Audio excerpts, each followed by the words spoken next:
Good morning, you guys. Welcome back. Today is going to be a bookstore vlog because I feel like it's been a while since I have kind of wandered around aimlessly at a Barnes & Noble, and I know there are just so many new books out. I'm also looking for Christmas books because I don't know what it is, but this time of year when those cheesy Christmas rom-coms start coming out, my soul comes alive. I've also gotten a couple books in the mail at home as well, so I'm just going to lump this all into one big ol' book haul, depending on what we find today. I did also pick up a coffee for the drive, a hot coffee. We're having like a little cold front right now. It's actually like 50 something degrees. Oh, just kidding. It's 62 now. But still, it's a little chilly today. So I got a hot coffee. I got the pecan crunch oat milk latte. Haven't tried it yet because it was on fire 5 seconds ago. It is still on fire. It is tasty though. Okay, let's head out.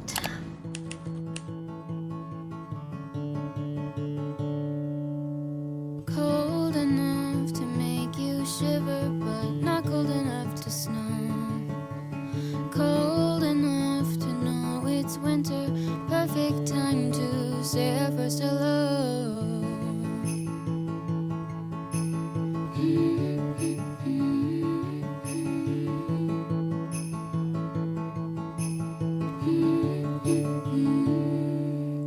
Scarves and sweaters bundled up in cotton, knowing names that wouldn't be forgotten, laughing over our own sense of humor underneath the Christmas lights that glow.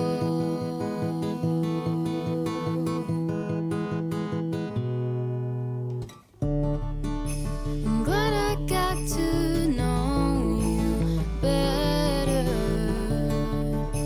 We've come so far since that December. Who would have known I would have made my best friend on that night under 1,000 Christmas lights. Okay, I just finished up shopping and I will share my haul with you once I get home because I have a couple books that I have bought in the past couple weeks, and then Hugo came home and surprised me with books the other day, which was really cute, so I'll include that in today's haul. But I did find Christmas books, which was exactly what I was looking for. I was just so overwhelmed by the amount that they have. Like, obviously I am not alone in my love for the cheesy Christmas novels because there was like 75,000 to choose from. I actually found a bunch of them today that I really wanted to read, but I was like, okay, rein it in. Like, how many Christmas books am I actually going to read this season? So I got 2 today. I did pick up 2 recently, and then Hugo surprised me with 2. So I already have 6 new Christmas books.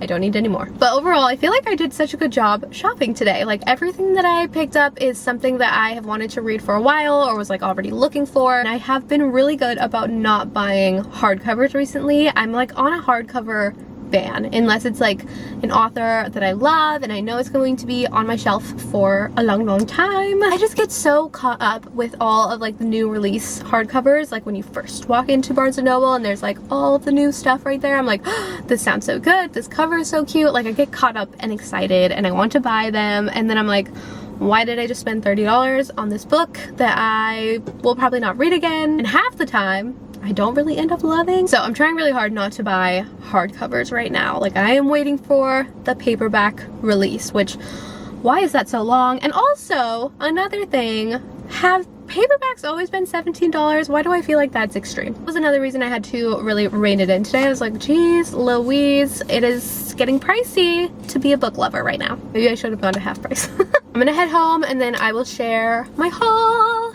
Okay, I got back home, ate dinner, and now it's midnight because of daylight savings. It's really like 6 p.m, but I don't know. This is kind of nice, kind of cozy. But this big old stack is my recent book haul. I did only get 6 of these books today, and then this little stack is books from the last couple weeks. Some of these were sent to me and then some I purchased, so I will let you guys know as I go through each one of these. But I think I'm gonna start with the Barnes pile first. So starting off with the Christmas books, I ended up getting 2 of these because they were all buy one get one, and I'm telling you, I really could have gotten a couple more because they all sounded just so cute, but These are the ones that I stuck to. This is the one that I went looking for, Most Wonderful, and this is by Georgia Clark. The cover of this one is just so stinking cute. So this is a queer holiday romance about 3 adult siblings, each at personal and romantic crossroads. A lot of the reviews on the back kind of describe it as like heartwarming, charming. This one even describes it as perfect for fans of Emily Henry, which you guys know I love my girl Emily Henry, so we'll see how it goes. It definitely sounds very cute and a little bit different from like your traditional romance Christmas novel. I like the family aspect of it all, so I'm excited for this one. And then this one was on my list for last year, but I did not end up picking it up, so I was like, let's do it. This is 3 Holidays and a Wedding. This one is described as combining 2 budding romances, a massive snowstorm, unlikely friends, meddling family members, and 1 magical small town. All of that wrapped up into one sounds like the perfect Christmas book. So very, very excited for this one, and I don't remember seeing or reading reviews about this one last year, so I'm definitely going in a little bit more blind, but I do have high hopes for these. I feel like most of the time I end up like rating these books as like solid 3 stars. For whatever reason, I'm just a little less harsh with Christmas books. If it feels like I'm reading the Hallmark Channel, I'm all about it. But that's all I got as far as Christmas for today, but obviously the other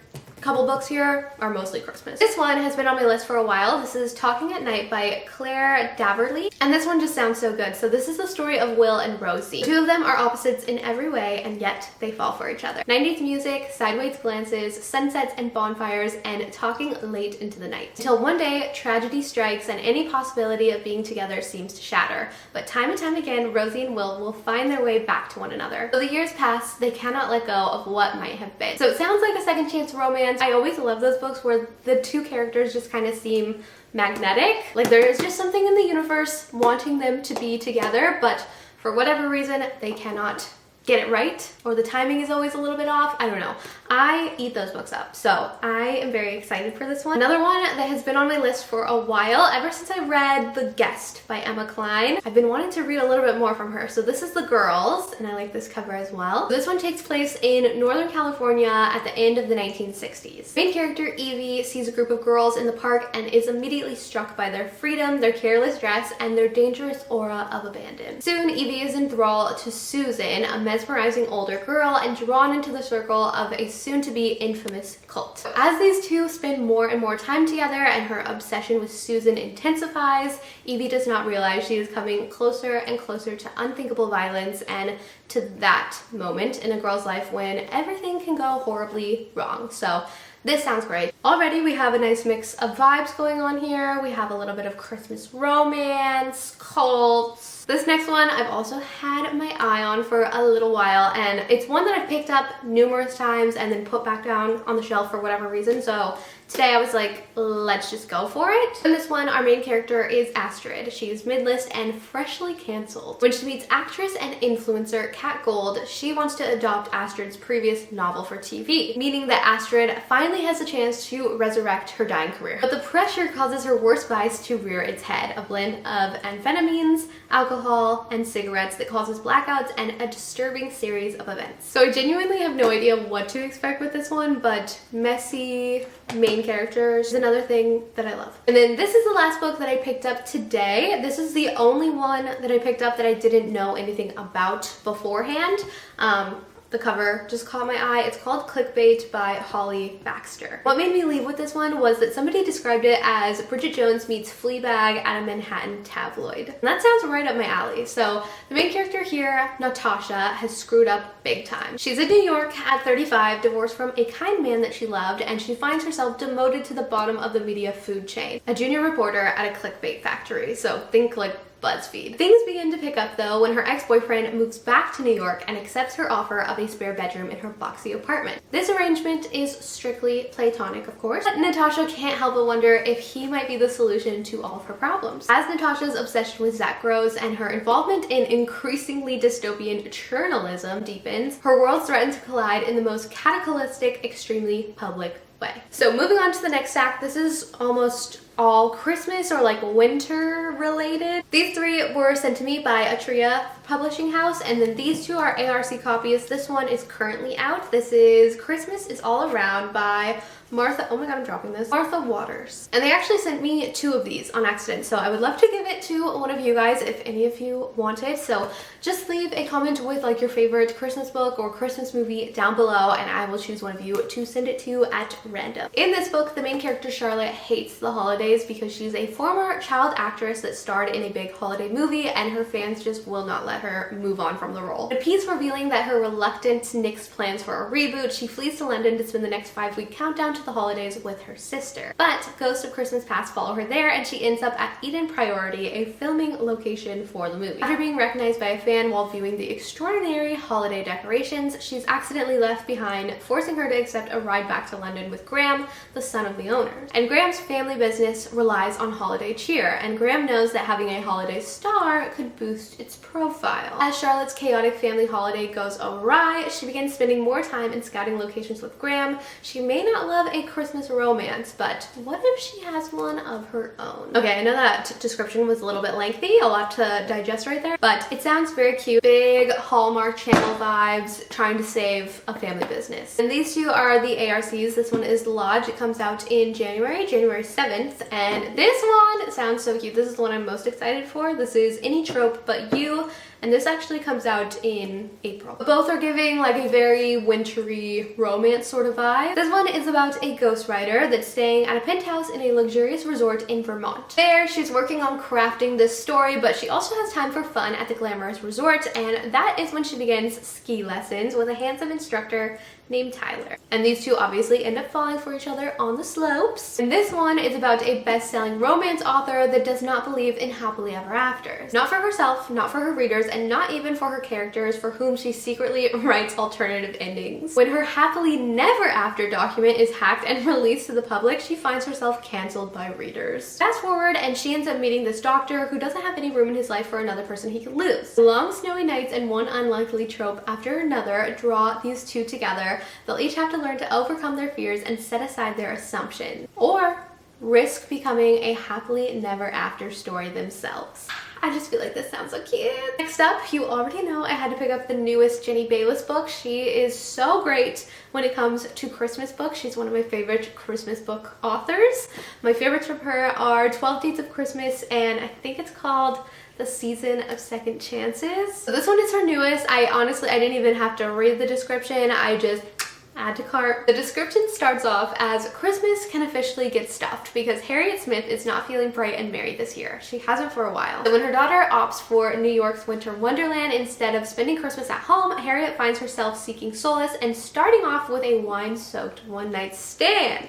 Spicy. After she takes the fall for some students who break into the town's old winter theater, Harriet's holiday plans are swiftly decided for her. To get the students off the hook, the theater's elderly owner requests that Harriet directs the newly defunct stage's final Christmas performance. Of course, Harriet will do anything to help the kids, even work with the owner's lawyer, who, as it turns out, is her less than impressed one-night stand. Will some good old-fashioned Christmas cheer be enough to remind her what makes life bright and merry? I think this sounds adorable, although I personally would not take the fall for these children. And the very last two books that I have from my haul today were actually both gifted to me by my sweet little husband. He literally went to Barnes & Noble with a friend the other day, and he knows that I love a Christmas book, so he picked these up for me, and I just thought that was the cutest thing ever. The first one we have is a Holly Jolly Ever After by Julie Murphy and Sierra Simone. To be totally honest with you guys, I did read A Merry Little Meet Cute either last year or the year before, and I DNF'd it because it just did not do it for me.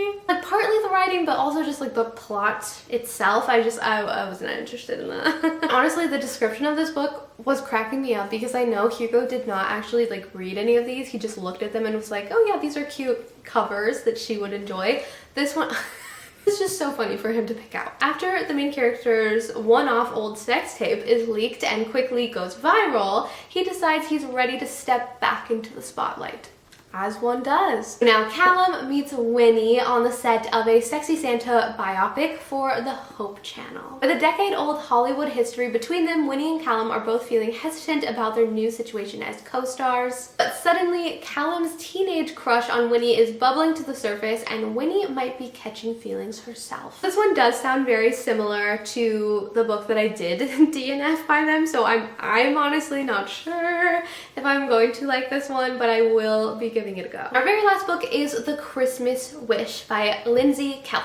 A single lawyer, Gwen is hoping that a family Christmas will salve the sting of her career hanging by a thread and her heart being trampled on. Because everyone else has their life sorted, even Dev, the boy next door crush, who is now tall, dark, handsome, and with a fiance. Then Gwen wakes up to discover it's Christmas Day all over again, like Groundhog Day, but with eggnog and family arguments and ornaments. She figures out how to escape her own particular Christmas hell.